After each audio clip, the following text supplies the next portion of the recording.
Alors, pour calculer le rang de la famille S1, on utilisera donc la méthode des pivots de Gauss. Alors, on écrit rang de S1, c'est le rang de la matrice. Bon, c'est un tableau dans lequel on a écrit en première ligne U1 et on a séparé par un trait vertical. Et donc, on a écrit les coordonnées de U1, 1, 1, 1, 1.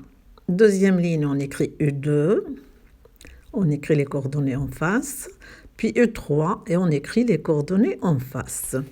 Alors, comment on va faire? Donc, on a un pivot qui est la première coordonnée de U1.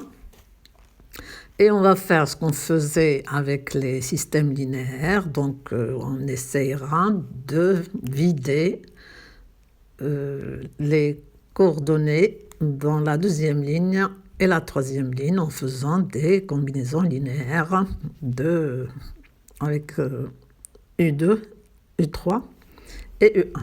Donc, U1, on ne le change pas. Donc, à la première ligne, on obtient donc U1 avec les coordonnées 1, 1, 1. Et à la deuxième ligne, on remplace par U2 moins U1 pour avoir le 0. Donc, ça nous donne 0, moins 2, 0, moins 2. Et à la troisième ligne, on obtient U3 moins U1 qui nous donne 0, 2, 0, 2. Étape suivante, on a donc un pivot qui est moins 2.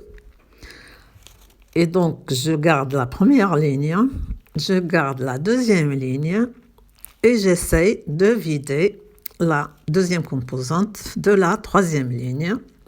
Donc, il suffit d'additionner la deuxième à la troisième. Et donc, on voit qu'on obtient une ligne toute nulle. Ça veut dire que le rang de la famille S1, c'est égal à 2, c'est-à-dire que c'est le nombre des pivots que j'ai obtenus. J'en ai 2. Les pivots, c'est le premier élément non nul de la ligne. Donc, j'ai le 1 et j'ai le moins 2, donc j'ai 2 pivots. Donc, le rang, c'est 2.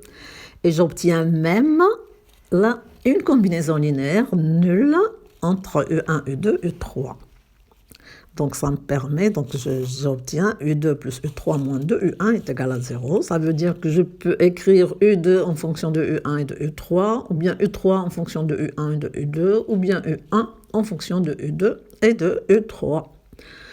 Donc là, j'ai obtenu le rang de la famille. Ça veut dire que la famille S1 n'est pas libre et son rang, c'est 2. Donc, le sous-espace vectoriel engendré par S1 dans R4, ce sera le sous-espace engendré par exemple, U1 et U2, ou bien U1 et U3, ou bien U2 et U3, selon celui qu'on veut éliminer parmi les trois, puisque les trois sont liés.